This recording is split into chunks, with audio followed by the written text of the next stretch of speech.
হ্যাঁ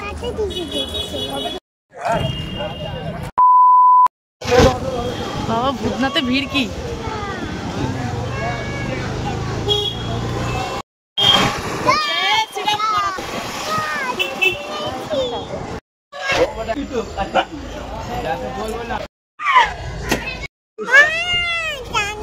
নমস্কার বন্ধুরা, আজের ব্লগটা কিন্তু এখানেই শুরু করছি। হ্যাঁ, তোমরাও দেখলে আগের দিন শনিবারেই এসেছিলাম হচ্ছে গঙ্গার ঘাটে বিপত্তারিণী পুজো করতে। এটা হচ্ছে আজকের দিনটা হচ্ছিল রবিবারের জন্য, তাই জন্য ওর বাবার ছুটিও ছিল, তো আমরা গঙ্গা জল নিতে চলে আসি। হ্যাঁ, আমরা গঙ্গা থেকেই কিন্তু গঙ্গা জল নিয়ে যাই, আমরা কোনো রেডিমেড দোকান থেকে কিনে না, কারণ এখন হচ্ছে দোকান দিয়ে গঙ্গা জল পাওয়া যায় সেই জন্য। আর আমার মেয়েকে যেহেতু বলেছিলাম না স্নান করবে হচ্ছে গঙ্গায়, তো সেই জন্য খুব এক্সাইটেড হয়েছিল। আমরা বারণ করা সত্ত্বেও কিন্তু একা একাই স্নান করবে, ওর মনে খুব সাহস। ওর দিদি তো এবারে আসেনি, তাই জন্য একা একাই স্নানটা করে নিল। ওর বাবাও এবারে করেনি স্নান।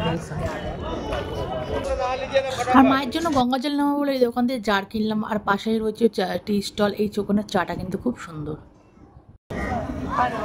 জোয়ারের টাইম এটা।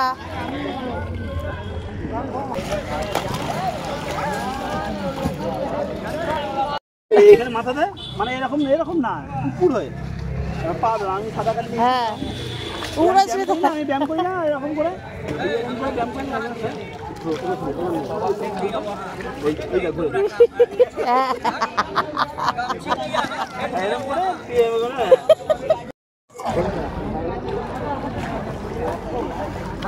আর এদিকে আমার মেয়েকে সাঁতার কাটা দেখে উনিও আমার মেয়েকে সাঁতার করা শেখাচ্ছিল। আর এদিকে বেরিয়ে পড়লাম হচ্ছে স্নান টান করে বাড়ির উদ্দেশ্যে। বাড়িতে গিয়ে আবার হচ্ছে সন্ধ্যাবেলায় ছিল হচ্ছে আমার মেয়ের প্রথম এই জীবনে প্রথম আঁকার কম্পিটিশন, যে কম্পিটিশনে বসলো সেখানে আমি যাইনি, ওর বাবাকে দিয়েই পাঠিয়েছিলাম। আমি দূর থেকে ক্যামেরা বন্দি করেছিলাম, ওকে আমি দেখা দিইনি, ও দেখা দিলে হয়তো আমাকে দেখে উঠে পড়তো সেই জন্য। আর তোমরা দেখতে পাচ্ছ এটা হচ্ছে আমার বাবার বাড়ি পাড়ায় কম্পিটিশন যে ক্লাব, ওই ক্লাবে আমাদের ওর বাবার সদস্য, তোমরা দেখতেই পাচ্ছ। তো ওর বাবা তো রয়েছেই সাথে, আচ্ছা রয়েছে। আমি তো চিন্তা করছিলাম যে আঁকবে কি না, কিন্তু না, দেখলাম ভালোই আঁকতে বসেছে। তার সঙ্গে আবার একটা বন্ধু জোগাড় করে নিয়ে যা, দেখো পাশাপাশি কিন্তু আঁকছে আর গল্প করছে। কি গল্প করছে ও আমি নিজেও জানি না। আর দেখো বাচ্চাদের সঙ্গে ভালো বন্ধু হয়। আমার বড় মেয়ে বসেছিল হচ্ছে পাশের বিভাগে খ বিভাগ, আমার ছোট মেয়ে হচ্ছিল ক বিভাগ, আর বড় মেয়ে হচ্ছে খ বিভাগ।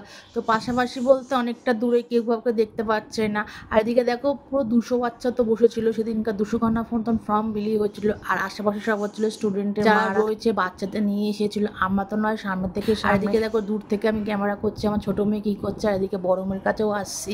আমি দেখছি দুজনে মিলে কি করছে, দেখি দুজনের মতন দুজনের কাজ করছে।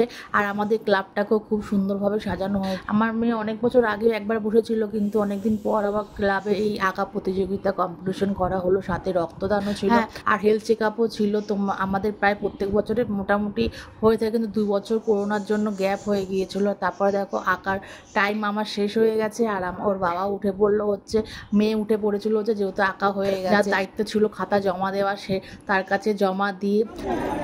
এদিকে তাকিয়ে চা দেখেছো, গাছে কে বলছে চা দেখেছে, কত গিফট দিয়েছে না। চলো, ফুটি দিয়েছে, ব্যাগে ফুটি দিয়েছে, আর কিছু দেয়নি। হ্যাঁ চলো যাওয়া যাক।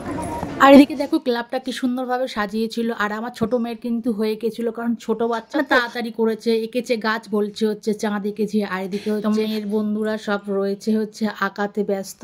তো আমিও সেই জন্য দূর থেকে ক্যামেরা বন্দি করে নিয়েছি। এই ছোটবেলায় কম্পিটিশন দেখে আমারও ছোটবেলাকার কথা মনে পড়ে যাচ্ছে, আমিও এরকম কম্পিটিশনে বসতাম। যেসব বাচ্চার হয়ে গেছে এইসব বাচ্চাদের ওরা আবার গিফট দিয়ে দিচ্ছিল। তো আশা করি আজকের ব্লগটা কিন্তু ভালোই লেগেছে। আর ভালো লেগে থাকলে একটা কমেন্ট করবে, লাইক করে দিয়ে পাশে থাকবে। তোমরা যদি ফেসবুক দিয়ে দেখো চ্যানেলটা কিন্তু ফলো করতে ভুলবে না। টাটা।